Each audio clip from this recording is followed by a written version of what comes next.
glowing tires. All right, let me fire this up, and then you're going to have to change these because, yeah, here we go. All right. Let me get it's up top there. There you All go. right. Thank All you. right. So Goodyear tires, bright idea. Back in the late 50s and 60s, Goodyear engineers were feeling enlightened. Their tires actually were. The glow, unfortunately, didn't last. More than 5 decades ago, in what the Ohio tire manufacturer called one of the most dramatic tire developments in history of the industry, Goodyear unveiled a custom car accessory unlike no other, illuminated tires. Can you imagine that today? They'd sell out of those. Yeah. You know what? That's Martha. You know, we always talk about Martha. Martha? That's Martha right there. Okay. So Goodyear's translucent tire can be produced in any color to match the car, or She's perhaps checking her hose. the wife's new outfit. Someday a wife may tell a husband, Charlie, can you go out and change the tires? I'm wearing my blue dress tonight. And that's what that's all about. Regardless of what you might think about the marketing strategy, Goodyear's illuminated tires offered custom car enthusiasts plenty of exciting possibilities. This was a creation of Goodyear chemist William Larson and co-worker Anthony Finelli. The tires were made of neothane, a synthetic polyurethane rubber that combined the hardness of plastic and the resilience of rubber. To create the new fandangled tires, the neothane was poured into molds baked at 250 degrees, a temperature much lower. It's much lower than required to make a standard tire. Goodyear then added dye to create a rainbow of different colors, and 18 small lights were mounted in the rims inside of each tire to create a glow that was particularly brilliant at night. Now, people still do that to this day, putting lights in their fender wells and things. The invention caused quite a stir when Goodyear put a set of red illuminated tires on a Dodge Polara and drove it around Miami. It did the same for a Chrysler Silver 300, just same thing, driving around the New York City area. Although the tires went into production, one set made it into the hands of a person by the name of Jim Sakanis, who poured $75,000, or about $750,000 in today's money, in creating the tripped out of Golden Sahara 2 in the early 60s. The second version of this was a George Barris custom that started with a 1953 Lincoln Capri called the Golden Sahara 2. It wore gold paint mixed with pulverized fish scales that was adorned with gold plate and ornamental work. Yeah, I like it. Those new fandangled Goodyear tires were referred to as glass. They were a cherry on a sundae. In 2018, this vehicle sold at auction unrestored for $385,000. It's ugly. Yeah, and the tires were solid. They weren't filled with air. Filled with air a little bit, but they were mainly solid. Now, Goodyear held tight on the idea of its neothane tires would one day become as common as the black rubber counterparts, but didn't happen. After 10 years of work, engineers threw in the towel. Keith Buckley, senior engineer of Goodyear and Tire Rubber Company, said in a brief phone interview, with the promise of a longer conversation that would ever materialize, the new fandangled tires were doomed for several reasons. Low melting point for the tires in the manufacturing process made it susceptible to melting while they were actually on the road, so they would just deteriorate and disintegrate. And then the cost would be one thing.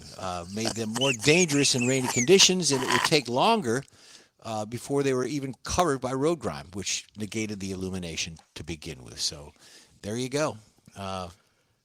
Illuminated tires. Yep. Well, they've kind of got that today with, like you said, the lights in the fender wells.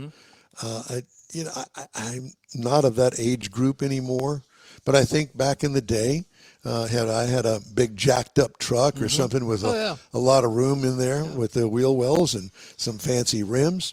I'd probably do that. And you can make their Hankook has red letter tires, blue letter tires. You can get the lettering different, but that's a different process. Well, I was going to say that. Wait, I mean, you can get letters to anything that you want, and they stick them on there. Yeah, you can. Yeah, well, that's a different process so far as the manufacturing of the color in the tire. No, I got it. Yeah. And remember we went through the red stripe era. Then we went to the raised white letters. Yep. Exactly. And growing up back in the mid 70s, you're in high school and everybody's running around Telegraph Road and all that. Particular gentleman, young guy, had a white Camaro Z, split bumpers, and he put his car was white, so he put white light bulbs in his fenders as he raced up and down the street. We used to call him Fender Wells. That was his nickname, Fender Well. Really? Is this in Detroit? Yeah. because And he didn't get arrested? No, because he only did it at certain times when he's running racing. But anyways, make us crazy.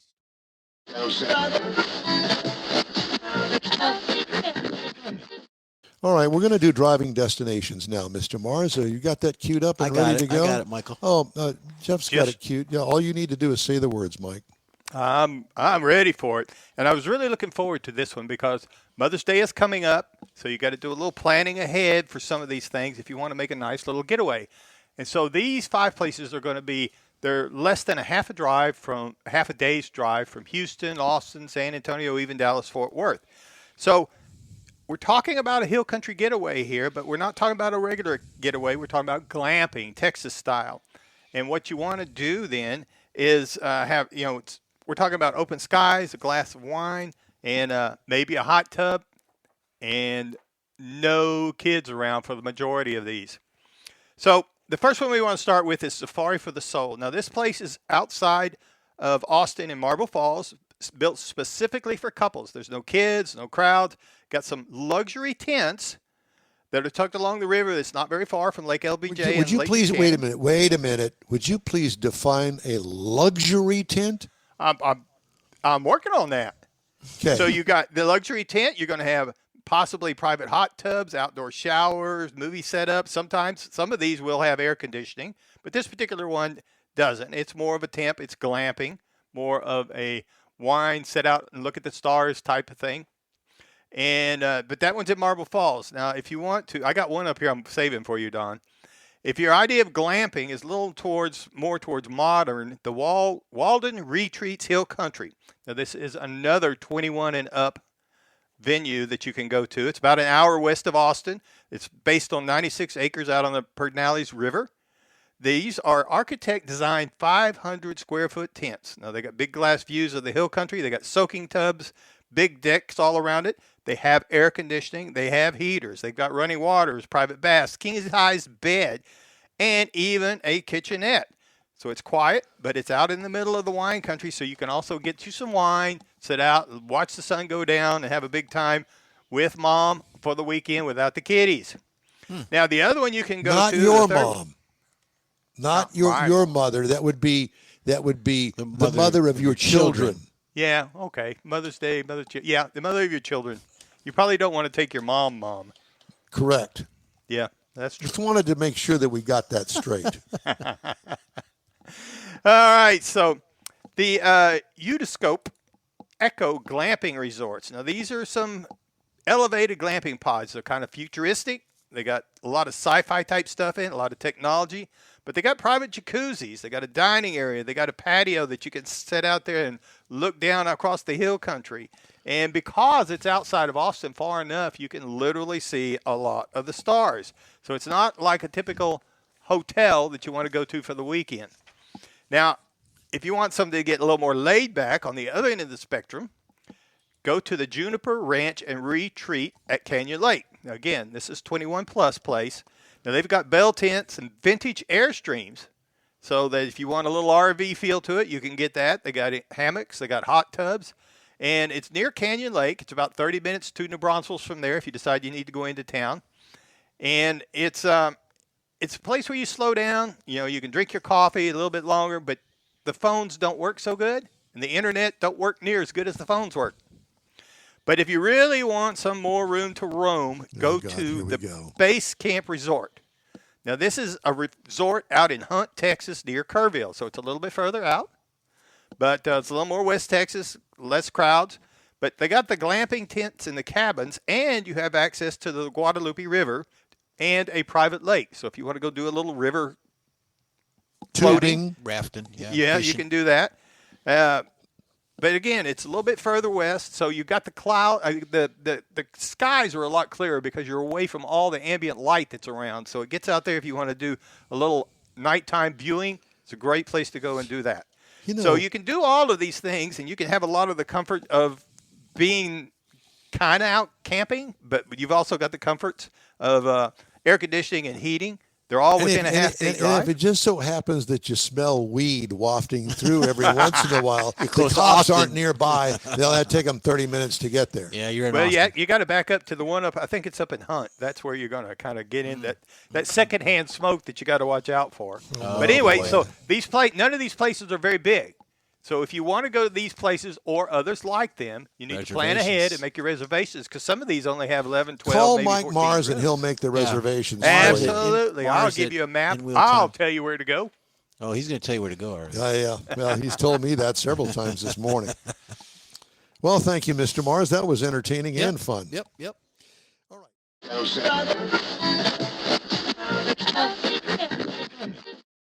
You will join us. Time now for this hour's car review. I had a chance to drive the 2026 Kia Sportage. Available trim levels include the X-Line and the X-Line Prestige. Our reviewed trim level was the PHEV plug-in hybrid electric, X-Line Prestige all-wheel drive. Try to get that on the back of the car. Yep. This is considered a compact SUV. You and I think would most likely classify it as a midsize. It's 95% Korean parts, Korean built, the whole 9 yards. 5 seats in this thing, 2 rows. Exterior changes. This is the 5th generation that was introduced in 2023, but it does have a makeover for 2026, and it's pretty cool. Distinct front grille and lighting look great. Bulging fenders at the wheel wells, like that. Sharp-looking rear glass with a nice sunshade over the window. Wide opening rear hatch as well. So if you want to try to get, your other little car in there, you probably could. Mm-hmm. What I liked overall, the design gets high marks in my estimation. What could use improvement? Wheel design. I wasn't a big fan of the wheels, and that was the charge port that you just saw there. The gasoline port is in a different part of the car, so you don't get the two mixed up. Mm-hmm. Yeah. And I'm sure that some people, well, what is this for? Interior highlights. Clean center console, not cluttered with too many buttons and knobs. Same for the dash. It's the minimalist kind of design. Knobs and controls are just few and far between. Changeable instrument cluster. Huge infotainment screen. Steering wheel controls are just right. Ooh. Cargo room, adequate and competitive for its size and class. What I liked? Color options and seating material design. Very cool. What could use improvement? I don't know. I will tell you that I plugged this in here at the house, and I also plugged it in at the office. Only on 110 now. Just a regular standard thing.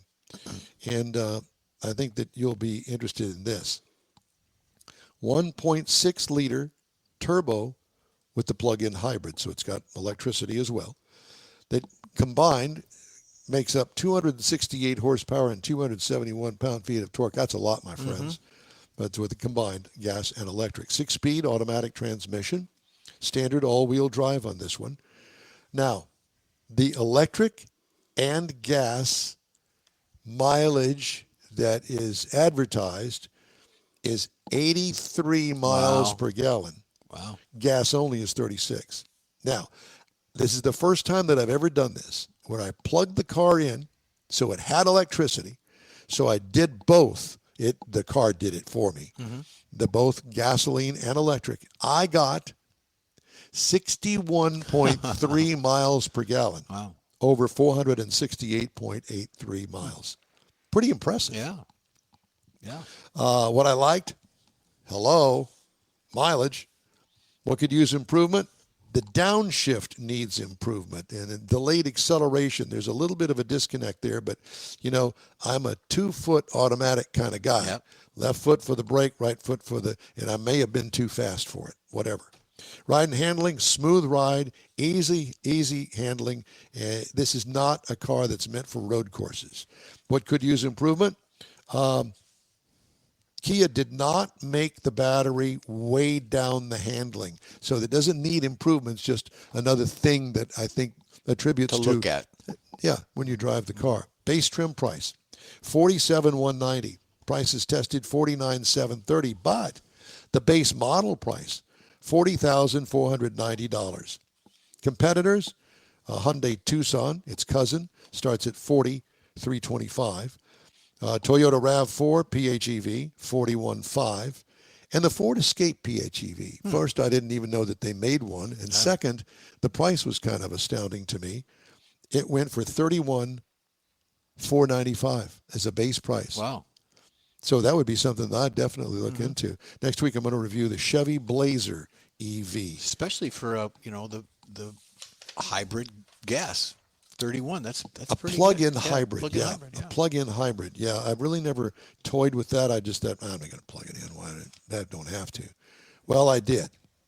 I was disciplined enough to plug the thing in, and I was surprised at the mileage that it got. And you say it's how much percentage is where Korea? 95% Korean. Oh. It's Korean made. It's Korean assembled. So if you drive it and you get out of it, 30 minutes later, you want to drive it again? Is that Mars giggling over there? Just asking for a friend. Why is he even on? Why is he even on? Coming. Why is he even on? Because This he was wants my to be. review, and you have nothing to do with this. You just stay over there and giggle all you want. Giggly.